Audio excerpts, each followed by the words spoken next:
अमृत स्नान को लेकर उत्तर प्रदेश सरकार की तैयारियां जो हैं वो कहा जा सकता है कि युद्ध स्तर पर हैं। खुद मुख्यमंत्री योगी आदित्यनाथ 3:30 बजे से अपने आवास पर ही इसकी पूरी वीडियो के माध्यम से मॉनिटरिंग कर रहे हैं। डीजीपी भी मौजूद हैं, मुख्य सचिव गृह भी मौजूद हैं। हमारे साथ उत्तर प्रदेश सरकार में मंत्री हैं दिनेश प्रताप सिंह। सर, मौनी अवस्था में आपने देखा था जिस तरीके की भगदड़ हुई थी, तमाम लोग जो हैं उस भगदड़ में चपेट में आए थे, लेकिन इस बार व्यवस्थाओं को बहुत सुसज्जित तरीके से किया जा रहा है। आज भी स्नान हो रहा है, अभी तक व्यवस्थाएं ठीक हैं। आप क्या कहना चाहेंगे? मैं धन्यवाद देता हूं अपने उत्तर प्रदेश के यशस्वी मुख्यमंत्री जी को कि जिन्होंने मेहनत, परिश्रम, लगन और सबसे बड़ी बात भाव और आस्था के साथ इस महाकुंभ का आयोजन और व्यवस्था देखी है। जिनके हृदय में जैसे भाव होते हैं वैसा काम होता है। बहुत सारे लोग जिनके पास भाव नहीं है और वो केवल क्रिटिसाइज करते हैं, अच्छे कामों को क्रिटिसाइज करते हैं, लेकिन लगन के साथ उत्तर प्रदेश के यशस्वी मुख्यमंत्री जी ने, पूरी टीम ने, पूरे प्रशासन ने, अमले ने खूब मेहनत की है कि श्रद्धालुओं को कोई असुविधा न हो। और ईश्वर की कृपा है कि सब अच्छा निपट रहा है और सब अच्छा ही होगा। अच्छा, विपक्ष ने मंत्री जी जिस तरीके से आप लोगों को घेरा, अखिलेश यादव की बात कर लें, राहुल गांधी की बात कर लें, तो आपको लगता है कि व्यवस्थाएं कमजोर रही या फिर जो है वो कहीं ना कहीं से विपक्ष ने एक राजनीति गलियारे में आप लोगों को खड़ा किया? देखिए, एक घटना हुई जो बहुत दुखद थी।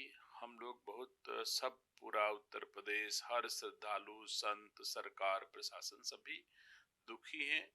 और कोई कभी नहीं चाहेगा कि ऐसी दुर्घटना हो, और हो गई तो उसके बाद सबक लेकर के और ज्यादा संवेदनशीलता के साथ आज की तारीख में सरकार और प्रशासन काम कर रहा है कि कोई भी चूक ना होने पाए। वैसे चूक हम पिछले को भी नहीं कहते कि कोई प्रशासन की चूक है, लेकिन अब अगर उसमें वो तो जांच का विषय आएगा क्या हुआ है। लेकिन कुछ लोगों के मन में भाव थे कि यह कुंभ, महाकुंभ बड़े आसानी से निपटता चला जा रहा है, कोई विषय नहीं बन रहा है, कहीं से विरोध होना चाहिए, कहीं उसमें कुछ मक्खी पड़ जाए किसी तरह से, ऐसे लोगों के, राजनीतिक लोगों के बयान आ रहे थे। तो पता नहीं इसके पीछे क्या हो, ये तो जांच का विषय है।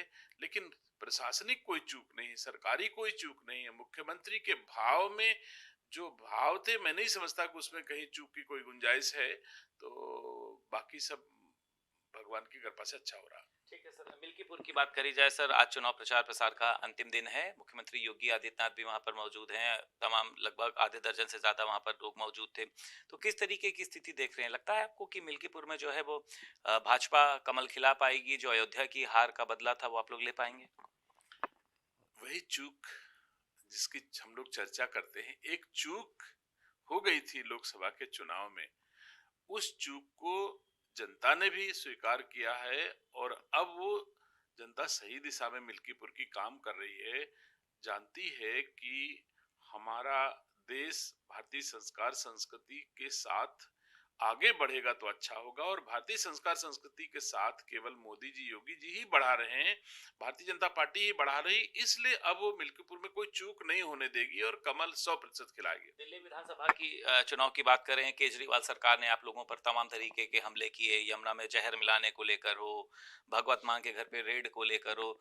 आज दिल्ली में भी तमाम लोग मौजूद हैं। तो आपको लगता है कि दिल्ली में इस बार बदलाव होगा? क्योंकि पिछली 3 बार से तो देखा नहीं गया। लोकसभा चुनाव में तमाम वोट मिलते हैं आपको, लेकिन विधानसभा चुनाव में वो जो है कम रह जाता है अंतर।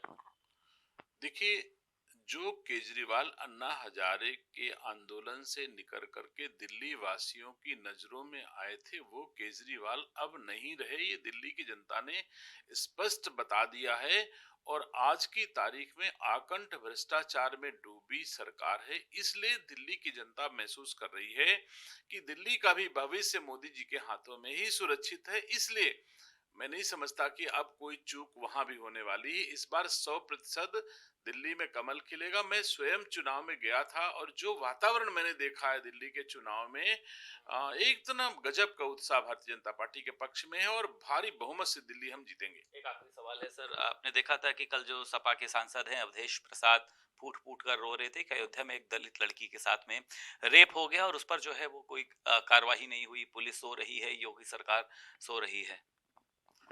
अयोध्या में भी इसके पहले भी एक घटना ऐसी ही मिलती जुलती हुई है, जिस पर हुई थी, जिस पर घड़ियाली आंसू बहा रहे थे अवधेश प्रसाद जी।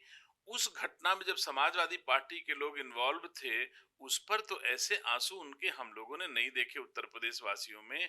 आज मिल्कीपुर में अपने बेटे को जिताने के उद्देश्य से घड़ियाली आंसू बहा रहे हैं, लेकिन तब भी उनको घड़ियाली आंसू बहाना चाहिए था या संवेदना प्रकट करनी चाहिए थी, जिस समय उन्हीं की पार्टी के आदमी ने ऐसे ही कुकृत्य को अंजाम दिया था।